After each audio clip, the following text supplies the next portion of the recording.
Buenos días, buenas tardes, buenas noches. Palmera hablando desde Santiago y hoy vamos a hablar del hip thrust. Esto es un vídeo que estoy preparando. Lo hago para dejarlo subido a YouTube más que nada. Y, y porque estoy haciendo la publicación, que la publicación va a ser súper corta y porque, pues mira, estamos a día 5 de mayo de 2024. Después de mucho tiempo diciendo que el hip thrust no me gusta como ejercicio, pero no me gusta no porque sea malo, sino porque no es tan bueno como la gente se cree que es y porque está súper en un pedestal. Yo vengo aquí a decir por qué no me parece tan buen ejercicio. Evidentemente es un ejercicio que se puede usar, pero antes de usarlo hay que saber una serie de cosas. Cosas que la gente no sabe. La mayoría de la gente no sabe. Incluso los que dicen que sí saben, no saben. Entonces, dicho esto, y porque probablemente en un futuro piense cosas distintas. Distintas no significa que mi concepto general de hip thrust vaya a cambiar. Tendré más pros y más contras y más cosas que sepa, pero probablemente lo que es el ejercicio como tal me siga pareciendo exactamente lo mismo. Como no me gusta hacer cortes de vídeo, ya os digo, tengo aquí un guión, tengo cositas abiertas, sobre todo pues eso, para no perderme, porque me conozco y esta es la cuarta toma de vídeo y voy a acabar desvariando, que es lo que me pasó en la anterior, y no quiero que me pase eso. Entonces ya tengo, pues eso, un guión mejor hecho. A ver si por lo menos me ayuda a no liarme, a ir un pelín más rápido, porque si no el vídeo va a ser un puto coñazo y por cada punto que tengo intentaré no estar mucho tiempo, porque si no, menudo coñazo. Vamos a empezar con los pros, porque evidentemente todo ejercicio tiene pros, todo ejercicio tiene contras, consideraciones a tener en cuenta y todo este tipo de mierdas, pero prefiero empezar por los pros para por lo menos esclarecerlos ya y dejarlos dichos. El primero, y quizá más importante, pero con importancia real, no importancia de cosas subjetivas, que ya hablaremos después de esto, con importancia real es que nosotros deberíamos tender a entrenar los músculos en el momento en el que ellos son más fuertes. Es decir, sabemos que los ejercicios, por ejemplo, un curl bayesian nos cuesta más con el bíceps totalmente estirado, que da igual, ¿no? Pero bueno, si nos metemos en temas ya de mechanics, biomechanics y cosas de ese estilo, cuando el brazo de momento es mayor, es decir, cuando más nos va a costar hacer el ejercicio por la carga externa, por la barra, polea, máquina, etc., si somos capaces de acomodar esas líneas de fuerzas o el perfil de resistencias del ejercicio al perfil de fuerzas que tenga el músculo que estemos entrenando, estaría de puta madre. Es decir, cuando más nos cuesta es donde somos más fuertes, que es justamente lo que le pasa al hip thrust. El hip thrust es un ejercicio que entrena el glúteo en su máximo acortamiento, es un ejercicio shortened bias, es un ejercicio en acortamiento porque justo arriba de todo es donde más va a pesarnos la barra, más fuerzas va a ejercer en el ejercicio o sobre la cadera en este caso, y es justo donde el glúteo es más fuerte, el glúteo mayor en este caso. Entonces ese match de fuerzas hace que sea idóneo a la hora de entrenar. Por otra parte, y como segundo pro, podríamos decir que justo al ser un ejercicio en máximo acortamiento, igual que los de máximo estiramiento, pero con un estiramiento real, son ejercicios que se sienten muchísimo. Cuando algo te pesa mucho, cuando tienes una carga muy potente en acortamiento o en estiramiento, vas a notar tanto muchísimo el estiramiento como muchísimo el acortamiento. Lo del acortamiento no tiene por qué ser exactamente el glúteo mayor, podrían ser otros músculos, perdón, de los que están por la zona de la cadera, pero es un ejercicio que tiene buenas sensaciones. A la gente le gusta esa sensación de haber trabajado el glúteo, de sentir ese cosquilleo, ese pump y ese bombeo. Por lo tanto, mucha gente va a escogerlo por las sensaciones, aunque sea solo por eso. Como tercer pro, es un ejercicio súper popular y esto es una realidad. A la gente le da menos vergüenza hacer cosas que le ven hacer a otra peña. Si tú ves que todo Dios hace hip thrust en una multipower, en máquina, con una barra, a una pierna, haciendo el pino, a ti te va a dar menos vergüenza hacerlo que hacer setups raros de ciertos ejercicios, aunque estén un poco mejor. Y esto es una puta realidad como la copa de un pino. Y como cuarto pro, justo lo acabo de decir, es la gran variedad de máquinas y de variantes que hay de hip thrust, que si no es hip thrust es el calf bridge que está ahora de moda, que si puedes ponerte una goma para sentir no sé qué y no sé cuánto, que si en multipower, eso, que si máquina barra, que si con una mancuerna, con una kettlebell, que si subes un pie, que si lo bajas. Hay 300 variantes, lo que hace que, si tú quieres seguir metiendo el mismo ejercicio durante bloques distintos y hacerlo de una forma distinta, pues puedas hacerlo. Entonces, al final eso es un pro de cojones a la hora de periodizarlo o de programarlo en los distintos bloques de entrenamiento que se tenga, tanto para un atleta como para la persona, como para un entrenador en este caso. Y no lo tengo aquí metido, pero sí que creo que es un pro, y es que la habilidad para hacer hip thrust, lo que es el ejercicio como tal, ¿vale? Es el movimiento del hip thrust, o sea, no tiene ningún tipo de demandas de habilidad. Es súper estable, estás con los pies en el suelo o en una plataforma, la espalda está pegada a un banco o a otra plataforma distinta de goma o de espuma, vamos, de rugosidad banco. Y no tienes que hacer prácticamente nada, tienes que levantar la cadera, bajarla y a tomar por el culo, lo que hace que la gente pues encima diga, es que esto es muchísimo más fácil que hacer zancadas o subidas a un cajón o cosas de ese estilo. Entonces, ahora de decidir qué hago, si el ejercicio difícil, que aún encima me caigo porque no tengo buena estabilización, o el hip thrust, pues me voy a poner a hacer el putísimo hip thrust, porque es que es súper fácil. Hasta aquí los pros, y creo que además son pros bastante rotundos, en este caso 5, porque aquí tengo anotados 4 y acabo de sacar el quinto, pero vamos con las contras. Y de hecho, mientras vamos con las contras, voy a permitirme anotar una, perdón por esto,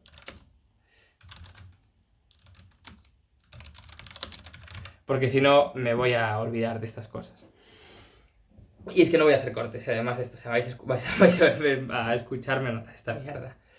Pero bueno, por otra parte, la hipertrofia, en este caso, y como contras ya, como primera contra, la hipertrofia no se consigue sobre todo en acortamiento. La hipertrofia se consigue en rangos medios, estirados y acortados, en un entrenamiento en todo rango de recorrido. Y es cierto que bastantes grupos musculares responden mucho mejor a entrenarlos en estiramiento más que en acortamiento, por lo menos a medio estirar. Y justo, el hip thrust no es un ejercicio que te permite estirar mucho el glúteo, es prácticamente todo acortamiento.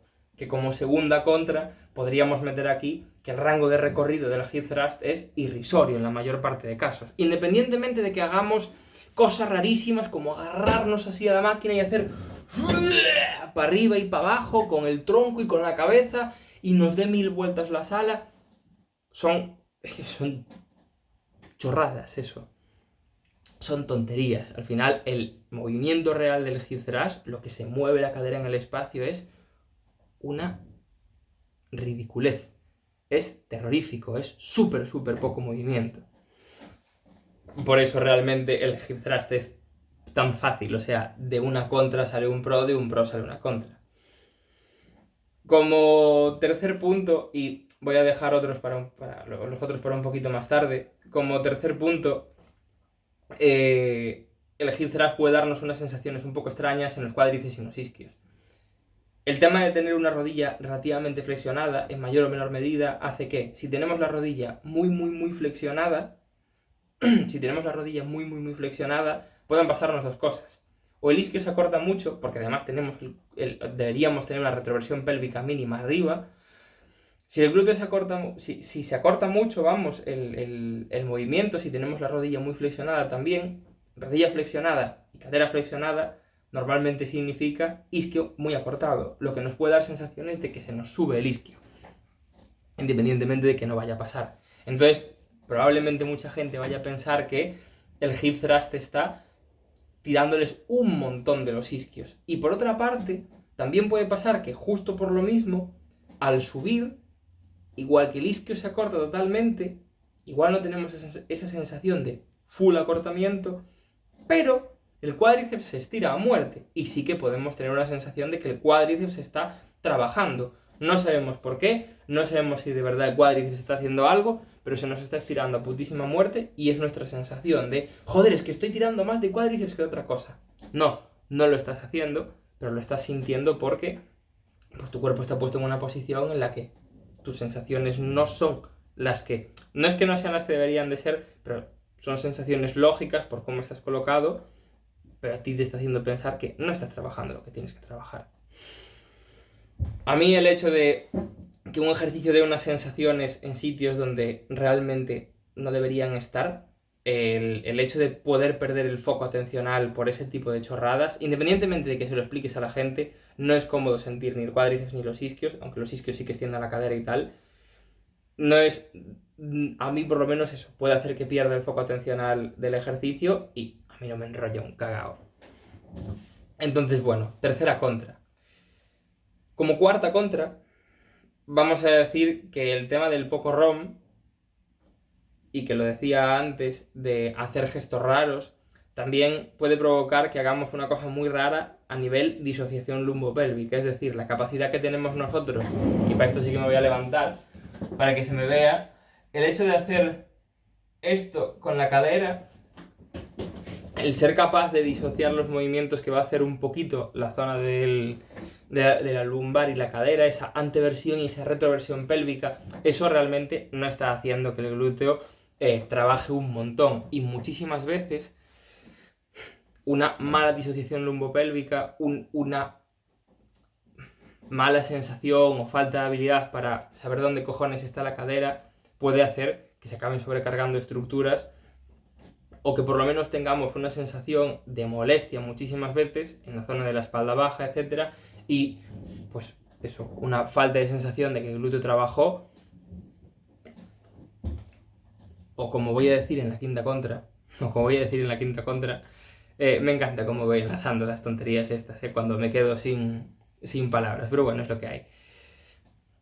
La quinta contra va a ser la capacidad del core, o la habilidad más bien del core, para mantener esa posición de estabilidad, vamos a decir, esa posición de hacer una valsalva para que la caja torácica no se muera, porque evidentemente lo que nos deja hacer esa valsalva es costillas apretadas, cadera en una posición en la que podemos hacer la valsalva. Esto es como, si nos fijamos en los ejercicios de core, muchísimos de ellos nos van a decir que estemos en una posición neutra, porque ni con una caja torácica totalmente, o con la columna totalmente flexionada o totalmente extendida, vamos a ser capaces de hacer esa valsalva, ese coger muchísimo aire para la estabilidad del ejercicio y una mejor producción de fuerzas.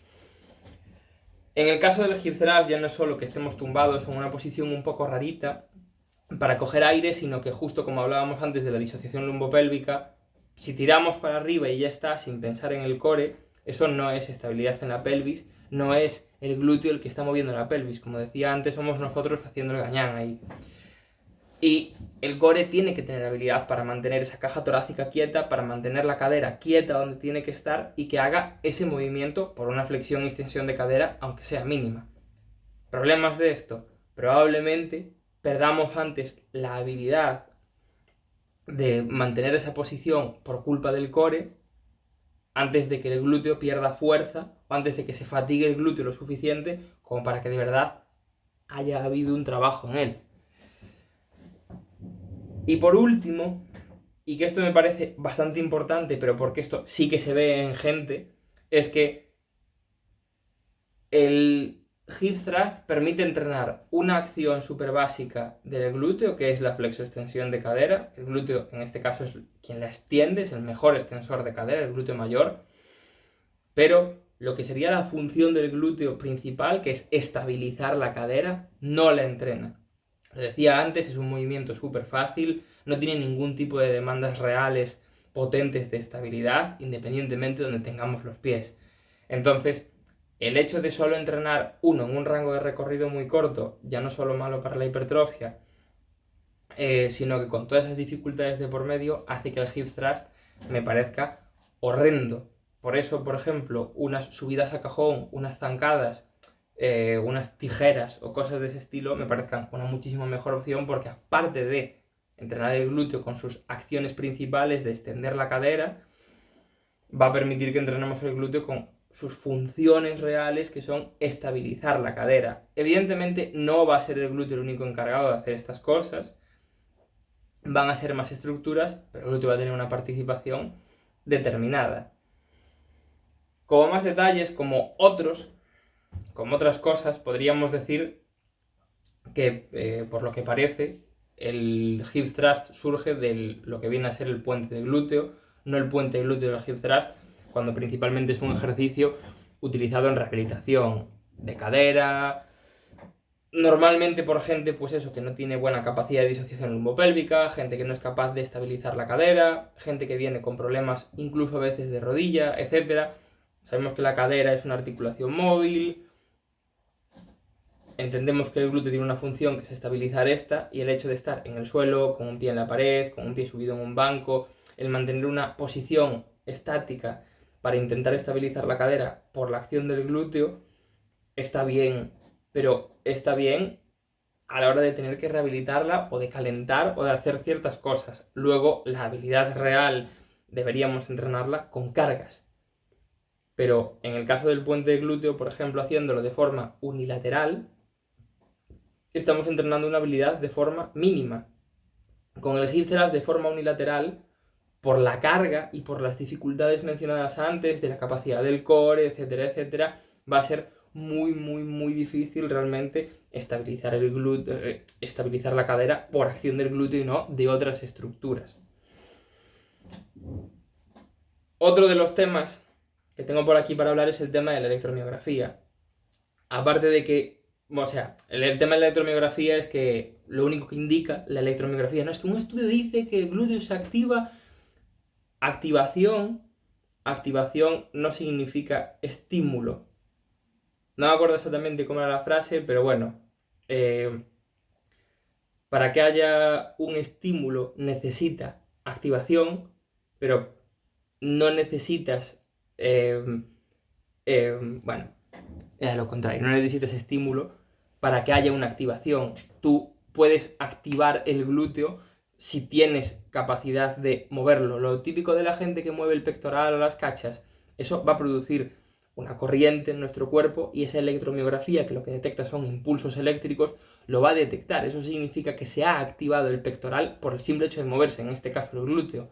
Pero eso no significa que haya un estímulo real a nivel hipertrofia, que es justo por lo que el hip thrust se dice que es tan buen ejercicio, tan bueno para la hipertrofia, etcétera, etcétera. No deberíamos seguir usando a día de hoy, en pleno 2024, electromiografías para hablar de si es bueno para la hipertrofia o no. Por otra parte, el hip thrust sí que se puede usar como ejercicio para entrenar el glúteo. Se podría usar en ciertos momentos cuando tienes un cliente, por ejemplo, o hay una persona a la que tienes que asesorar y tiene problemas de columna. Tú no le puedes meter una barra para hacer sentadillas, a veces no le vas a poder meter una barra para hacer un peso muerto por flexoextensión de columna, etc. Y vas a tener que utilizar otros implementos. Igual utilizas una hex bar porque estás más vertical, igual utilizas un hip thrust porque no cargas directamente la zona de la columna, aunque sí que la tengas apoyada. Podría utilizarse en esos casos. Y por último, sí que está, que lo dije antes, el tema del core.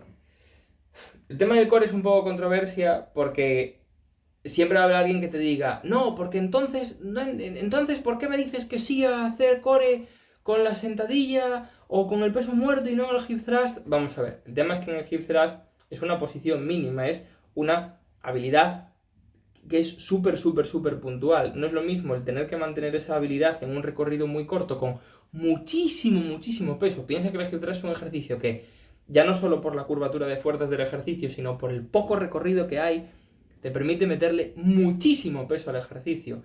Eso provoca que sea mucho más difícil mantener esa postura, pero muchísimo más difícil. No es lo mismo una sentadilla. Aparte, el core provoca estabilidad. Esa estabilidad mejora la producción de fuerzas. En una sentadilla somos mucho más inestables por la posición de la barra, por los pies, etc. Somos mucho más inestables que en un hip thrust en este caso. Entonces, entrenar el core o que el core tenga la habilidad de estabilizarte en una sentadilla tiene muchísimo más sentido y es muchísimo mejor que entrenarlo como tal en un hip thrust, que no vas a utilizarlo como entreno de core principal, pero el core no es solo, como ya no sé si lo dije antes o no, no es solo hacer los McGill Big 3, ni un press pull off, ni crunch, ni cosas así, es ser capaz de llevar esa capacidad de hacer la valsalva, de hacer esa presión intraabdominal a ejercicios donde de verdad tengas que usar carga. El problema es que en el hip thrust hay cargas totalmente desmesuradas para la mínima pequeña posición o pequeño movimiento que tiene que hacer la cadera y que tienes que adoptar tú en el espacio. Y por último, ya no como otros, sino como opciones o cosas a decir ejercicios a intercambiar por el hip thrust, probablemente el más fácil de todos y probablemente esperaríais uno, pero yo voy a decir patada de glúteo. En realidad no es patada de glúteo, pero sí que se puede hacer patada de glúteo con acortamiento. ¿Qué pasa? Que cuando estamos acostumbrados a hacer patadas de glúteo con la polea en no sé dónde y lanzando la pierna a Saturno y con muchísimo recorrido, no vamos a entender hacer una patada de glúteo que sea prácticamente de pie y extender la cadera un poquito y volver a dejarla, pues prácticamente eso, en una posición de bipedestación. No entendemos por qué cojones estamos haciendo una patada de glúteo así. Pues el movimiento, el rango de movimiento es casi igual, si no igual, que en el hip thrust. ¿Qué pasa? Que en uno puedes hacer ciertas cosas para trampear esa sensación de más recorrido y en otro no. Y como ejercicio campeón para todo esto están las hiperextensiones. Quizá una de las opciones, o quizá la mejor opción para mí no, pero probablemente para sí entrenar el glúteo, una de las mejores opciones, o la mejor, serían las hiperextensiones en silla romana, en banco romano, que es el que está a 45 grados, y que mucha gente va a decir, no, porque es que siento un montón los isquios, no, porque es que siento un montón no sé qué, no sé cuánto. Si encuentras alguna forma, tanto de subirte de una plataforma, de adaptar el pad que se queda en la zona de la cadera, o pones algo para tener más flexión de rodilla, el tema de tener más flexión de rodilla te va a permitir tener el isquio a medio estirar, que no lo acortes tanto a la hora de extender todo lo que puedes la cadera y tener mejores sensaciones en el glúteo. Además, la carga en este caso va a estar muy alejada de la cadera. Si eres capaz de mantenerla más lejos, puedes ponerte una barra en la espalda, coger un par de mancuernas, una barra o lo que sea, agarras muy abierto. Vas a tener que utilizar menos peso para un mismo estímulo, entre comillas, y con mucho más rango de recorrido que en un hip thrust, en este caso. Sí que sería importante hacer el tema de la disociación lumbopélvica, pero punto número 1, la posición de estar boca abajo nos facilita el tener la caja torácica en una posición para que el core pueda hacer fuerza. Y 2, tenemos una superficie fija contra la que hacer presión con la cadera. Entonces, para mí son todo facilidades. También estaría el hacerlo con la GHD, la típica máquina que, bueno, si no sabéis lo que es, ponéis GHD y no son plantas del pelo, planchas del pelo. GHD CrossFit o GHD gimnasio o cualquier cosa así, os aparece la típica máquina que utilizan los crossfiteros para hacer abdominales con el balón medicinal y todo este tipo de cosas. Ahí se pueden hacer hiperextensiones, se puede tener la rodilla bien flexionada y sí, es un ejercicio que va a entrenar el glúteo en máximo acortamiento porque estamos literalmente así, es decir, el mayor brazo de momento sobre la cadera va a estar totalmente acortados y vamos a necesitar aún menos peso que con la silla romana, con el banco 45. Ahora vendrá alguien que me diga, pero es que ahí también entrenas los erectores, también puedes tirar de la columna, también puedes hacer no sé qué, no sé cuánto. La carga que le vas a meter a ese ejercicio a nivel erectores va a ser mínima. Probablemente, si tus erectores están fallando antes de que falle tu glúteo, es que no has entrenado bien tus erectores. Porque haciendo pesos muertos pesados, no te preocupes que los erectores van a aguantar que cojas 2 mancuernas de 20 kilos, una mancuerna de 40 kilos o una cosa así. Va a fallar bastante antes el glúteo que los erectores, o por lo menos, bajo mi punto de vista, deberían. Si no lo hacen, es que te faltan pesos muertos por hacer. Y luego, como opciones ya entrenar el glúteo a medio estiramiento o a medio acortamiento, en su rango medio, digamos, podríamos hacer una sentadilla o un peso muerto por la posición de la cadera, que al final es a medio flexionar. Y en elongamiento serían unas zancadas o unas subidas a cajón o step-ups o como queramos llamarlo, que entrenarían el glúteo en su posición más elongada. Ya os digo, a mí me parece que las zancadas son una opción de puta madre, sobre todo por el tema de la estabilidad y aparte porque lo entrenan en estiramiento. Te van a dar unas agujetas de cojones y van a prevenir un montón de cosas. Luego ya, quitando todo el guión que tengo aquí, sí que es cierto que el hip thrust muchísimas veces, sobre todo en personas que no tienen buena disociación lumbopélvica, en personas que pueden tener problemas en el glúteo, hay mucha gente que refiere molestias en la zona lumbar y tal. No es que tengan la lumbar rota, es que muchas veces es una sensación de glúteo hiperacortado porque nunca lo han entrenado en posiciones estiradas, porque se abusa muchísimo del hip thrust. Esto es bastante más complicado, podríamos hablar mucho más largo y tendido de esto, pero la gente que entrena bien probablemente podría tender a utilizar otros ejercicios.